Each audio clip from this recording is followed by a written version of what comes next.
O tala, ari-arian, mana, bakuran, pamana at mga ipinagkakatiwala ng isang tao o pamilya. Binubuo ng rune sina Olan, Ohan at ang lumang tulang Ingles ay nakasentro sa minamahal na ari-arian, bahay, legal na kasiyahan at sa tama at angkop sa sariling lugar. Sa kasaysayan, hindi ito abstraktong simbolo ng nasyonalismo. Ito ay mana, ari-arian, legal na pag-aari at pagpatuloy ng sambahayan at kamag-anak. Mahalaga ang katumpakan na iyan para sa responsableng pagbabasa. Sa modernong panghuhula, ang otala na patayo ay karaniwang nangangahulugang mana, ninuno, tinubuang bayan, hangganan, istruktura ng sambahayan o mahabang pagpapatuloy.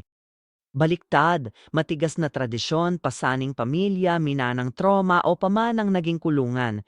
Sinasagot nito ang tunay na akin sa nakaraan at dapat ayusin sa halip na pangangalagaan lang. Sa Fehu, ang minanang ari-arian ay nagiging likidong yaman. Kasama si Manas, ang pagkakamag-anak at pagkabilang ay nauuna.